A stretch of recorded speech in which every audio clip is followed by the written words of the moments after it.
इस बारिश ने तो दिमाग खराब करके रखा हुआ है। अच्छे भले ग्राहक आए थे, सब भाग गए। रमेश बड़बड़ाते हुए घर की तरफ चला आया। वो बारिश को बहुत कोस रहा था क्योंकि उसे बारिश बिल्कुल पसंद नहीं थी। उसे इस तरह परेशान देखकर उसकी पत्नी सुमित्रा ने कहा, क्या बात है जी, इतने परेशान क्यों हैं और बड़बड़ाते हुए क्यों आ रहे हैं? तो क्या करूं, बाहर देख रही हो कितनी तेज बारिश हो रही है। सोचा था आज देर रात तक अदरक वाली चाय बेचूंगा, लेकिन इस बारिश की वजह से कोई ग्राहक ठेले पर आने को तैयार ही नहीं था। सारा दूध खराब हो गया। पर लोगों को तो बारिश में गर्म चाय बहुत पसंद होती है। हाँ, लेकिन हम गरीब हैं, उनके बैठने का इंतजाम नहीं कर सकते। इसमें आपकी गलती नहीं है जी, और ना बारिश की। आप पहले नहाइए, कपड़े बदलिए, वरना जुकाम हो जाएगा। मैं खाना लगाती हूँ। रमेश ने कपड़े बदले, खाना खाया और अगले दिन फिर अपना ठेला लेकर निकला। तभी जोरों के बादल गरजे। आज तो लगता है बाढ़ ही आ जाएगी, लेकिन अभी बारिश नहीं थी। रमेश ने अपना ठेला लगाया। अदरक, इलायची और तुलसी की खुशबू चारों तरफ फैल दी। तभी सुशीला बाई वहां से गुजरी और बोली, भैया कल कहाँ चले गए थे? मैं छतरी लेकर चाय पीने आई थी, लेकिन आप तो ठेला समेट चुके थे। क्या करूं बहन जी, बारिश में सारा दूध खराब हो जाता है। अच्छा चलो, जल्दी से एक कड़क अदरक वाली चाय देना और 2 कप पैक भी कर देना। रमेश ने चाय बनाई। सुशीला बाई ने पहला घूंट लिया और बोली, वाह रे वाह, क्या चाय है, मन करता है बस पीती जाऊं। तभी बारिश आ गई और वो भागते हुए घर चली गई। रमेश को हंसी आ गई। अरे भगवान, कोई तो रास्ता निकलवाइए। तभी पास में समोसे का ठेला लगाने वाला गोपाल आया और बोला, बिल्कुल ठीक कहा यार, ऐसे गुजारा नहीं होगा। कोई ऐसी जगह ढूंढनी होगी जहां ग्राहक खड़े होकर खा पी सकें। रमेश को तुरंत एक आइडिया आया। गोपाल, अगर हम मिलकर बड़ा तिरपाल लगा लें तो कोई नहीं भीगेगा। दोनों ने अपने अपने ठेलों को जोड़कर तिरपाल लगा लिया। ग्राहकों ने तारीफ की, लेकिन एक दिन तेज आंधी आई और तिरपाल उड़ गया। रमेश भाई, जल्दी ठेला समेटो वरना घायल हो जाओगे। दोनों घर चले गए। रात भर रमेश को नींद नहीं आई। आखिर ऐसे कैसे चलेगा? सुबह सुमित्रा ने रोका, इतनी तेज बारिश में मत जाइए। नहीं गया तो घर की किस्त कैसे भरूंगा, बच्चों को कैसे पालूंगा।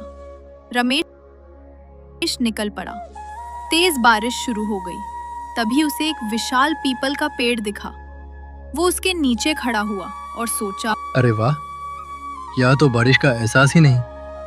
इसके नीचे आराम से 15 लोग बैठ सकते हैं। रमेश ने वही ठेला लगा लिया। धीरे धीरे लोगों को पता चला और ग्राहक आने लगे। भैया, यहाँ तो मजा आ गया, ना धूप ना बारिश, गरम चाय और समोसे, वाह। गोपाल भी वहीं आ गया। फिर प्रधान जी भी आए और बोले, तुम दोनों बेफिक्र रहो, मैं यहाँ की सफाई का इंतजाम खुद करूंगा और कुछ बेंच भी लगवाऊंगा। ये जगह हमारे गांव की पहचान बनेगी। और धीरे धीरे वो पेड़ के नीचे की जगह पूरे गांव का अड्डा बन गई। बारिश जिससे रमेश चिढ़ता था, उसी ने उसकी जिंदगी बदल दी। भरतपुर गांव के कोने में एक छोटा सा कच्चा ढाबा था। यहाँ मिट्टी के चूल्हे पर बनी दाल मखनी और कड़क तंदूरी रोटी की खुशबू हर राहगीर को अपनी ओर खींच लेती थी। इस स्वाद का जादूगर था विजय। वाह विजय भाई, क्या दाल मखनी बनाई है, उंगलियां चाटता रह गया। आप लोगों का प्यार है बाबूजी, बस पेट भर के खाइए, यही मेरी असली कमाई है। और बारिश शुरू हो जाती है। ढाबे की फूस की छत से पानी टपकने लगता है। टेबल पर बैठे ग्राहक परेशान होकर रुक जाते हैं। मौसम बदलते ही विजय की मुश्किलें बढ़ जाती थीं। जुलाई का महीना आते ही आसमान से आफत बरसने लगती। हे भगवान, इस बार तो बारिश शुरू होते ही छत छलनी हो गई। ग्राहक कैसे बैठेंगे यहाँ? तभी एक रात का दृश्य आता है। भयंकर बिजली कड़कती है और सीधे ढाबे पर गिरती है। सब खत्म हो गया कमला, मेरी रोजी रोटी का इकलौता सहारा भी जलकर राख हो गया। अब बच्चों को क्या खिलाऊंगा? आप हिम्मत मत हारिए जी। ऊपर वाले ने अगर रास्ता बंद किया है तो वो कोई नया रास्ता खोलेगा भी। आप हौसला रखिए। विजय बीमार हालत में भी काम तलाशता रहा, पर हर जगह से निराशा हाथ लगी। तभी वहां कमला का भाई सोहन आया, जिसकी गांव में बड़ी दुकान थी। अरे जीजा जी, इस हालत में कहां भटक रहे हो? एक काम करो, मेरी दुकान पर आ जाओ, महीने के अंत में अच्छी तनख्वाह दे दूंगा। तुम्हारा बहुत बहुत शुक्रिया सोहन। इस मुश्किल वक्त में तुमने मेरा हाथ थाम लिया। विजय सुबह से रात तक दुकान की बोरियां उठा रहा है, हिसाब कर रहा है, और सोहन आराम से कुर्सी पर बैठा है। महीना खत्म होता है। सोहन, महीना पूरा हो गया है। अगर कुछ पैसे मिल जाते तो बच्चों के स्कूल की फीस भर देता। तनख्वाह कैसी जीजा जी? आप तो मुसीबत में थे। मैंने तो बस अपनी दुकान पर रहने की जगह दी थी। मदद के बदले पैसे मांगते शर्म नहीं आती? ये तुमने ठीक नहीं किया सोहन। मैंने दिन रात एक करके तुम्हारी दुकान संभाली थी। भगवान सब देख रहा है। पापा पापा, क्या मामा ने पैसे दे दिए? मैडम बोल रही थी कि आज फीस जमा नहीं की तो कल से स्कूल मत आना। उसकी आंखों से आंसू छलक जाते हैं। कमला पीछे खड़ी ये सब देख रही है। एक पिता के लिए इससे बेबसी का मंजर और क्या होगा, जब वो अपने बच्चे की छोटी सी ख्वाहिश भी पूरी ना कर पाए।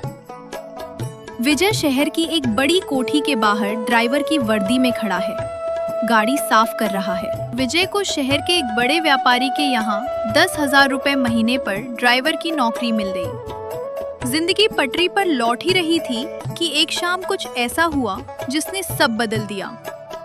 विजय ड्यूटी खत्म करके साइकिल से घर लौट रहा है।